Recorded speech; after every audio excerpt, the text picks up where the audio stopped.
ইউরোপে উঠল অনুপ্রবেশের ঝড়। তবে কি এবার ইউরোপের পতন শুরু হলো? রাতারাতি 60,000 অনুপ্রবেশকারী কিভাবে ঢুকে পড়ল স্পেনে? এটা কি ভারতের জন্য একটা বড় সতর্কবার্তা? মানবিকতার মাসুল দিতে হচ্ছে আজ সমগ্র ইউরোপকে। ইউরোপে অরাজকতা ও ডেমোগ্রাফিক পরিবর্তন, এটা ইসরায়েল ও আমেরিকার কোনো গোপন চাল নয় তো? নাকি স্পেনের নিজস্ব কোনো ভুল? যে ইউরোপ একটা সময় নিজেদেরকে গোছানো বাগান বলতো, আজ কি সেই ইউরোপেরই পতন ঘটতে চলেছে? কিভাবে মরক্কো থেকে হাজার হাজার যুবক সমুদ্রের হাঙর আর ঢেউয়ে তোয়াক্কা না করে সাঁতার কেটে স্পেনে ঢুকে গেল? স্পেনের সুপ্রিম কোর্টের কোন আইনি লুপহোল বা ফাঁক কাজে লাগিয়ে মানব পাচারকারীরা ইউরোপকে টার্গেট করলো? অনেকেই বলছেন এর পিছনে নাকি কাজ করছে আমেরিকা আর ইসরায়েলের কোনো মারাত্মক বড় মাস্টার প্ল্যান। আবার কেউ বলছেন ইউরোপের অতিরিক্ত মানবতা দেখানোর মাসুল গুনতে হচ্ছে আজ ইউরোপকে। তবে আসলে ঘটনাটা ঠিক কি, আর এর থেকে ভারতের কিভাবে ভবিষ্যতের জন্য আগাম শিক্ষা নেওয়া উচিত? আসুন আজকের ভিডিওতে সমস্ত ভৌগোলিক, রাজনৈতিক ও আইনি তথ্য নিয়ে এই পরিস্থিতিটা পরিষ্কারভাবে বোঝার চেষ্টা করা যাক। নমস্কার, আপনারা দেখছেন টকটিভ বাংলা, আপনাদের সঙ্গে আমি বৈশাখী। শুরুতে একটু পিছনের দিকে যদি যাই, সালটা 2015। তখন অ্যাঙ্গেলা ম্যার্কেল জার্মানির চ্যান্সেলর ছিলেন। হঠাৎ একদিন তার মন গলে গেল এবং তিনি উদার হয়ে গেলেন। আর সেই মন গলার চক্করে প্রায় 12 লক্ষ শরণার্থীকে জার্মানির ভিতরে ঢুকিয়ে নেওয়া হলো। আর এর ফলে অস্ট্রিয়া ও তার দ্বারা ক্ষতিগ্রস্ত দেশগুলোর একটা ছিল, কারণ অস্ট্রিয়া ও জার্মানির সংস্কৃতি বেশ খানিকটা মেলে। তাছাড়া তারা প্রতিবেশী এবং তাদের বহু পুরনো ইতিহাসও রয়েছে। তো তারা রাতারাতি 12 লক্ষ মানুষকে আশ্রয় দিয়েছিল। আর আজকের দিনে জার্মানিতে যা কিছু ঘটছে, যেমন অপরাধের হার বৃদ্ধি, যেভাবে মানুষজন সামাজিক ভাতা বা ওয়েলফেয়ারের ওপর বেঁচে রয়েছে, আর যেভাবে পুরো ইউরোপ জুড়ে অরাজকতা ছড়িয়ে পড়েছে, তার একটা অংশ কিন্তু এই অ্যাঙ্গেলা ম্যার্কেলের জন্যই। আজকে মনে করা হচ্ছে গোটা ইউরোপের পতন আসন্ন। যেভাবে মরক্কো থেকে প্রায় 60,000 ইল্লিগাল বা অবৈধ অনুপ্রবেশকারী ইউরোপের স্পেনে ঢুকে গেছে, তাতে গোটা ইউরোপের রাষ্ট্রনেতারা মারাত্মকভাবে চিন্তিত হয়ে পড়েছে। আর এটা আমি বলছি না, বলছেন খোদ ইউরোপের রাষ্ট্রনেতারাই। এবং এই গোটা ব্যাপারটাই সিকিউরিটির ক্ষেত্রে এতটাই মারাত্মক চিন্তার ব্যাপার যে এটাকে কেস স্টাডি হিসেবে আমাদেরকে বলতেই হবে এবং টোটাল ব্যাপারটাকে গভীরভাবে বুঝতে হবে এবং এর থেকে ভারতকেও শিক্ষা নিতে হবে। দেখুন, আফ্রিকা মহাদেশের উত্তর প্রান্তে অবস্থিত মরক্কো, আর ইউরোপ এবং আফ্রিকার মাঝে রয়েছে মাত্র কয়েক কিলোমিটারে জিব্রাল্টার প্রণালী। কিন্তু এখানে আশ্চর্যের বিষয় হলো, আফ্রিকান মহাদেশের ভূখণ্ডেই স্পেনের দুটো ছিটমহল বা এনক্লেভ রয়েছে, যার নাম সেউতা ও মেলিলা। সম্প্রতি সেউতা সীমান্তেই ঘটেছে এক অবিশ্বাস্য ঘটনা। শয়ে শয়ে হাজার হাজার মানুষ সমুদ্রের ঢেউ, হাঙরের ভয় সবকিছুর তোয়াক্কা না করে সাঁতার কেটে স্প্যানিশ ভূখণ্ড সেউতাতে প্রবেশ করেছে। এবার প্রশ্ন হলো, মরক্কো ও স্পেনের মাঝে তো স্থল সীমান্তও রয়েছে, কিন্তু তবুও তারা অত ঝুঁকি নিয়ে জলপথে বা সমুদ্র পথেই এলো কেন? হ্যাঁ, আর এই জলপথ বেছে নেওয়ার পিছনে ছিল একটা সুপরিকল্পিত গুজব ও সুপ্রিম কোর্টের রায়ে আইনি ফাঁক। আর ইমিগ্রেশন আইনজীবী এবং হিউম্যান স্মাগলিং বা মানব পাচারকারী চক্রগুলো এই সুযোগটাকেই কাজে লাগায়। তারা অভিবাসীদের কানাডার উদাহরণ দিয়ে, তার কারণ কানাডাতে এমন আইনি ফাঁক ছিল যেখানে রাজনৈতিক আশ্রয় বা অ্যাসাইলাম চাইলে সরকার তা দিতে বাধ্য হতো এবং জাস্টিন ট্রুডোর মতো নেতারাও নিজেদের রাজনৈতিক সুবিধার জন্য তা ব্যবহারও করেছিলেন। তবে স্পেনের ক্ষেত্রে কি ঘটেছিল? স্পেনের সুপ্রিম কোর্টের একটা স্পষ্ট রায় ছিল, যারা স্থল সীমান্তের বেড়া ডিঙিয়ে অবৈধভাবে ঢুকবে, পুলিশ তাদের তখনই সঙ্গে সঙ্গে সীমান্ত থেকে ফেরত পাঠাতে পারবে। কিন্তু যারা সমুদ্রপথে বা সাঁতার কেটে স্প্যানিশ ভূখণ্ডে আসবে, তাদের সঙ্গে সঙ্গেই ফেরত পাঠানো যাবে না। তাদের জলসীমা থেকে উদ্ধার করে বিচার বা ট্রায়াল প্রক্রিয়ার মধ্যে দিয়ে নিয়ে যেতে হবে। আর স্মাগলাররা এই আইনি ফাঁকটাকেই পরিযায়ীদের কাজে সুযোগ হিসেবে তুলে ধরেছে। দেখুন, কারণ বিচার প্রক্রিয়া শুরু হওয়া মানেই মামলা বছরের পর বছর ঝুলবে এবং তার ফলে এরপর বাম ঘেঁষা এনজিওরাও তাদের পক্ষে সোচ্চার হবে এবং শেষ পর্যন্ত তারা নাগরিকত্বও পেয়ে যাবে। তাই এই আশাতেই হাজার হাজার ইয়াং ছেলেরা সমুদ্রে সাঁতার কেটে সেউতা সীমান্তে চলে এসেছে ইতিমধ্যে এবং স্প্যানিশ নিরাপত্তা কর্মীদের দিশেহারা করে ফেলেছে এই আইনি ফাঁককে কাজে লাগিয়ে। অন্যদিকে হাজার হাজার মানুষ এভাবে ঢুকে পড়ায় স্পেনে বর্তমানে ব্যাপক আতঙ্ক তৈরি হয়েছে। পরবর্তীতে স্প্যানিশ সরকার সীমান্তে জরুরি অবস্থা জারি করেছে এবং অতিরিক্ত সেনা ও পুলিশ মোতায়েন এবং জল কামান ব্যবহার করে মরক্কোর সাথে যৌথভাবে সীমান্তে কড়াকড়ি নজরদারি শুরু করেছে। আর যেই মুহূর্তে স্পেন এবং মরক্কো যৌথভাবে কঠোর ব্যবস্থা নেওয়া শুরু করে, মাত্র একদিনের মধ্যেই 4,000 থেকে 8,000 মানুষ মরক্কোতে ফেরত চলে যায়। তবে যারা ফেরত গেছে তাদের বাইরেও একটা বিরাট অংশ মূল ভূখণ্ডের জনসংখ্যার সাথে মিলে মিশে গিয়ে একেবারে অদৃশ্য হয়ে গেছে। আর এর প্রতিক্রিয়ায় ইউরোপের অন্যান্য দেশগুলো ক্ষোভে ফেটে পড়েছে, যেমন ইতালি সোচ্চার হয়ে জানিয়ে দেয় যে স্পেন থেকে আকাশ বা সমুদ্রপথে আসা সমস্ত যাত্রীর আলাদাভাবে পাসপোর্ট ও নথিপত্র কড়া চেকিং করা হবে। ইতালির মতে স্পেন তার সীমান্ত রক্ষা করতে ব্যর্থ হয়েছে। তারা সেঙ্গেন অঞ্চলের সাময়িক সীমান্ত সংক্রান্ত বিশেষ ধারা জারি করে এই কড়াকড়ি আরোপ করেছে। এরপর ফ্রান্সও স্পেনের সাথে তাদের স্থল, আকাশ ও সমুদ্র সীমান্তে কড়া চেকিং চালু করেছে।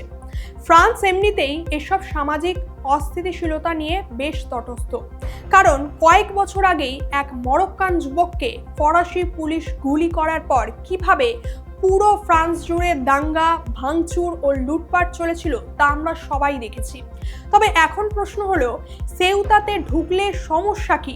দেখুন, এক্ষেত্রে সেউতা স্পেনের অংশ হলেও আফ্রিকার মাটিতে অবস্থিত, কিন্তু সেউতা থেকে তারা যখন জাহাজে করে মেনল্যান্ড স্পেনে চলে আসবে তখন তাদের আর পাসপোর্ট লাগবে না। আর মেনল্যান্ড স্পেনে একবার ঢুকে পড়া মানে গোটা ইউরোপ ছড়িয়ে পড়া। এর কারণ হলো সেঙ্গেন জোন।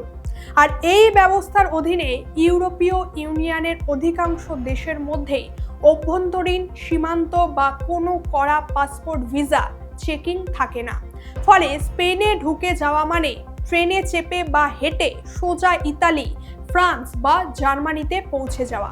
যেমন শ্রীলঙ্কাও একবার ভারতকে উপদেশ দিয়েছিল দক্ষিণ এশিয়ায় এমন সেঙ্গেন জোনের মতো সীমান্তহীন ব্যবস্থা করার জন্য, যেখানে ভারত, পাকিস্তান, বাংলাদেশ, নেপাল, শ্রীলঙ্কার লোক বিনা ভিসায় ঘুরে বেড়াবে। তখন ভারত তা স্পষ্টভাবে প্রত্যাখ্যান করেছিল। ভাগ্যিস সেই সময় ভারত এই সিদ্ধান্ত নিয়েছিল, নইলে ভারতের অবস্থাও ঠিক কি হতো তা একবার ভেবে দেখুন। আজ ইতালি, ফ্রান্স, জার্মানি বা ইউকের নেতারা বুঝতে পারছেন যে ইউরোপকে বলা হতো সুন্দর বাগান আর বাকি বিশ্বকে বলা হতো জঙ্গল, কিন্তু সেই অনিয়ন্ত্রিত অনুপ্রবেশের ফলেই এখন সেই বাগানই ধ্বংসের মুখে। আচ্ছা, এক্ষেত্রে ইউরোপিয়ানদের প্রধান ভয়গুলোও বা কি কি? আসুন সেটাও একটু জেনে নেওয়া যাক। এর মধ্যে এক, সাংস্কৃতিক রূপান্তর ও ডেমোগ্রাফি চেঞ্জ। মানে যেহেতু ইউরোপীয়দের ফার্টিলিটি রেট বা জন্মহার খুব কম, কিন্তু এই অভিবাসীদের জন্মহার মারাত্মক বেশি, ফলে তারা দ্রুত সংখ্যাগুরু হয়ে উঠছে এবং ইউরোপের মূল অধিবাসীরা মাইনরিটি বা সংখ্যালঘুতে পরিণত হওয়ার আশঙ্কায় ভুগছেন। কারণ মরক্কোর অধিবাসীরা মূলত মুসলিম, তাদের চিন্তা, এথিক্স ও কালচারও ইউরোপীয় মুক্তমনা সংস্কৃতি থেকে একদম আলাদা। আর দুই, সিভিক সেন্স ও জীবনযাত্রার মান। এক্ষেত্রে ইউরোপের যেসব জায়গায় এই অনুপ্রবেশকারীরা থাকে সেখানে নোংরা, আবর্জনা ও পৌরসভার আইন না মানার প্রবণতাও দেখা গেছে। এরপর 3, অপরাধের হার বৃদ্ধি। অর্থাৎ যেসব ইউরোপীয় অ্যাপার্টমেন্টে আগে জানলায় গ্রিলও লাগাতে হতো না, সেখানেও এখন চুরি, ছিনতাই ও অপরাধ হুহু করে বাড়ছে। এবং 4, মূল্যবোধের সংঘাত। এক্ষেত্রে ইউরোপ ব্যাকুল হচ্ছে যে ডেমোক্রেসি ও স্বাধীনতার নামে কিন্তু নিজ দেশেই দেখা যাচ্ছে প্রকাশ্যে হিজাব বোরখা পরার সংস্কৃতি জোরদার হচ্ছে সেখানে, যা সামলাতে ইউরোপীয় দেশগুলোকেও আইন প্রণয়ন করতে হচ্ছে। একটা সময় ভারত যখন বলতো যে অবৈধ অনুপ্রবেশ আমাদের সংস্কৃতি ও সুরক্ষাকে নষ্ট করছে, তখন এই ইউরোপই বলতো মানবতা দেখাও। আর আজ এই ইউরোপ নিজেরাই টের পাচ্ছে যে সীমান্ত ও আত্মপরিচয় রক্ষা না করতে পারলে এর ফলাফল ঠিক কি হয়। আর এখানে মরক্কানদের যতটা না বেশি দোষ, তার চেয়েও বেশি দোষ হলো ইউরোপীয়দের নিজেদের শিথিল নীতি। করুণা বা সহানুভূতির বশে ভুল সিদ্ধান্ত নিলেই তার পরিণতি তো ভুগতেই হবে। অন্যদিকে স্পেন ইউরোপীয় ইউনিয়ন এবং ন্যাটো উভয়েরই সদস্য, কিন্তু জিডিপির নিরিখে স্পেন ন্যাটোর সবচেয়ে কম প্রতিরক্ষা ব্যয়কারী দেশগুলোর মধ্যে পড়ে। আর ইউরোপের অনেক জিওপলিটিক্যাল অ্যানালিস্টরা মনে করছেন এই ঘটনার পিছনে আমেরিকা ও ইসরায়েলের কোনো গোপন চাল বা গেম প্ল্যানও থাকতে পারে। তার কারণ স্পেনে বর্তমানে সামান্য বাম ঘেঁষা সরকার প্রচণ্ড সোশ্যালিজম প্রমোট করে এবং ইসরায়েলের সবচেয়ে তীব্র সমালোচকও তিনি। তাই বিভিন্ন আন্তর্জাতিক রাজনৈতিক বিশেষজ্ঞ মতে মরক্কোকে আনঅফিশিয়ালি সবুজ সংকেত দেওয়া হয়ে থাকতে পারে, যাতে তারা বর্ডার গার্ডকে কিছুটা শিথিল করে এবং হাজার হাজার তরুণকে স্পেনে ঢুকতে দিয়ে দেয় সহজেই। এমনকি এই মুহূর্তে এটাও খবর আসছে যে মরক্কোর জেল থেকে সম্প্রতি মুক্তি পাওয়া কিছু মারাত্মক অপরাধী ও চরমপন্থীকেও এই ভিড়ের মধ্যে মিশিয়ে সেউতাতে পাঠিয়ে দেওয়া হয়েছে, যার উদ্দেশ্য হতে পারে স্পেন তথা ইউরোপকে এটা বুঝিয়ে দেওয়া যে ইসরায়েল যে নিরাপত্তার জ্বালা সহ্য করে কিংবা অবৈধ অনুপ্রবেশের যে আসল রূপ সেটা ঠিক কেমন দেখতে হয়।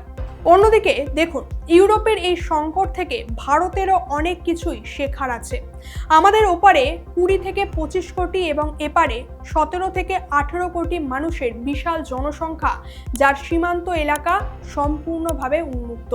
প্রতিবেশী দেশের অর্থনৈতিক ও পরিকাঠামোগত অবস্থা খারাপ হওয়ায় লক্ষ লক্ষ মানুষ কাজ ও আশ্রয়ের খোঁজে ভারতে প্রবেশের চেষ্টা করে প্রতিনিয়ত।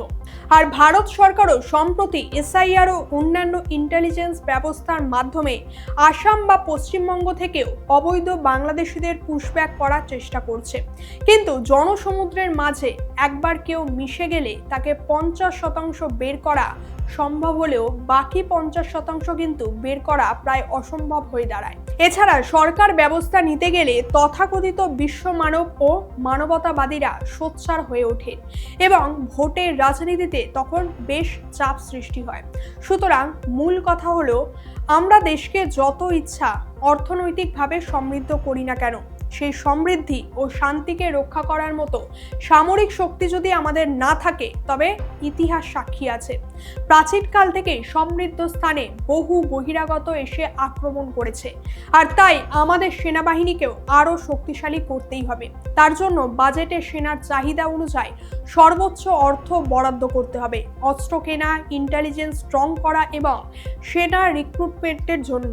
সুতরাং মূল কথা হলো, আমরা দেশকে যত ইচ্ছা অর্থনৈতিকভাবে সমৃদ্ধ করি না কেন, সেই সমৃদ্ধি ও শান্তিকে রক্ষা করার মতো সামরিক শক্তি যদি আমাদের না থাকে, তবে ইতিহাস সাক্ষী আছে প্রাচীনকাল থেকে সমৃদ্ধ স্থানে বহু বহিরাগত এসে আক্রমণ করেছে। আর তাই আমাদের সেনাবাহিনীকে আরও শক্তিশালী করতেই হবে। তার জন্য বাজেটে সেনার চাহিদা অনুযায়ী সর্বোচ্চ অর্থ বরাদ্দ করতে হবে অস্ত্র কেনা, ইন্টেলিজেন্স স্ট্রং করা এবং সেনা রিক্রুটমেন্টের জন্য। আর সেনাকে এই শক্তিশালী সাপোর্ট ভারত তখনই দিতে পারবে যখন ভারত অর্থনৈতিকভাবে মজবুত থাকবে। আর ইউরোপ যদি টিকে থাকতে চায়, তবে তাদেরকেও নিজস্ব সীমান্ত কড়া হাতে রক্ষা করতে হবে, নয়তো ইউরোপের পতন নিশ্চিত। আর ভারতকেও এই ঘটনা থেকে শিক্ষা নিয়ে সীমান্ত নিরাপত্তা ও অভ্যন্তরীণ সুরক্ষাকেও আরও কড়াকড়ি করতে হবে। কি বলবেন এই সম্পূর্ণ বিষয় সম্পর্কে? আপনার মতামত অবশ্যই কমেন্ট করে জানাবেন। আর ভিডিওটা ভালো লাগলে একটা লাইক এবং শেয়ার করে দেবেন। দেখা হচ্ছে পরের ভিডিওতে। ভালো থাকবেন এবং চোখ রাখবেন টকটিভ বাংলায়। ধন্যবাদ।